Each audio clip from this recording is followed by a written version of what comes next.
Alam mo na. Alive na. You know? Oh, magandang gabi sa inyo mga kahombre ko.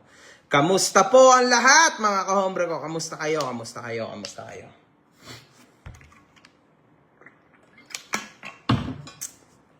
Kamusta? Hindi na ako nakapagpaabot ng 7 p.m. kasi I'll be relaxing in a bit. So, yun na. Marami rin akong napuntahan today and I was happy. Quite happy. Hindi tayo nakapag-upload sa YT today kasi bukas po yung upload, alas 7. Okay, sa mga nagtatanong. 7 p.m. tomorrow ang upload.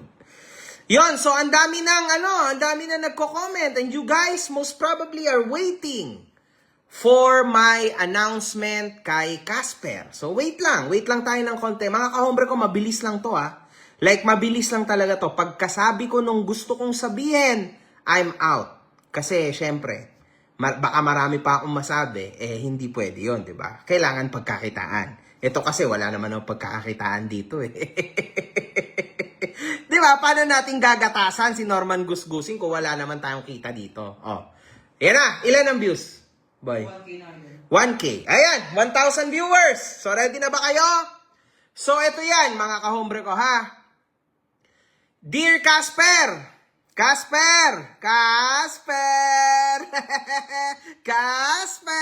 Oh, ito. Casper! Ito ay ang huling babala ko sa'yo. Sana makarating to sa'yo at ito kasi ang makakapagpaligtas sa'yo. Casper! Malaki na ang kasalanan mo sa akin. Pinagmumura mo ako freely. Iniinsulto mo ako freely. Hindi naman kita inaano. I was just calling you Casper. Sa totoo lang, medyo may awa pa rin ako sa'yo. Okay?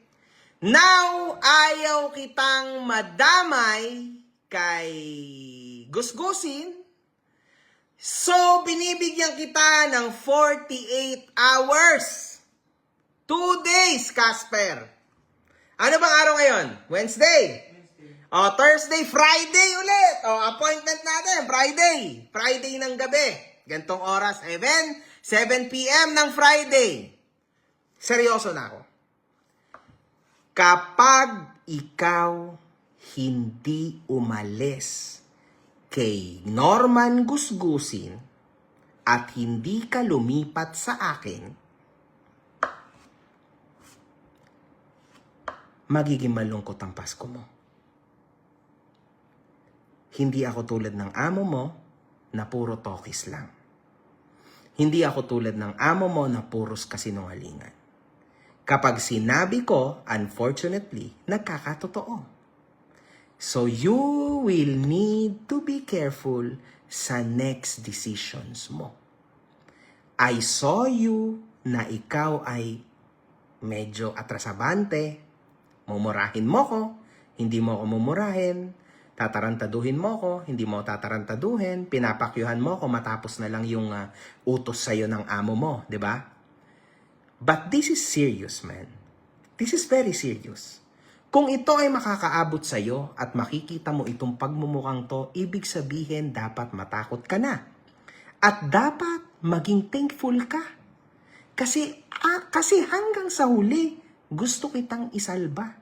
Kasi sure ako wala kang kapera-pera, Casper. Naniniwala ako 0 ang pera mo sa bulsa mo. And unfortunately, wala akong choice. Wala akong choice but to do what I have to do. And hindi yun magiging kaaya-aya sa'yo. Kasi sure ako hindi mo kaya yun. Hindi mo siya kakayanin. Nasa akin na lahat ng details mo, nag-leak sa social media. So kung ako sa'yo, alisan mo na yan. Dapat by Friday 7 p.m., wala ka na sa live niya. Once na nangyari yon, tinupad mo yon, simula Friday hanggang sa habang buhay, wala ka na sa tabi niya, quits na tayo. Pag hindi, at nag-continuous ka pa rin sa pagiging ganyan mo, tahimik na lang ako mga kahobra ko. You guys will see. One love. Good fucking vibes.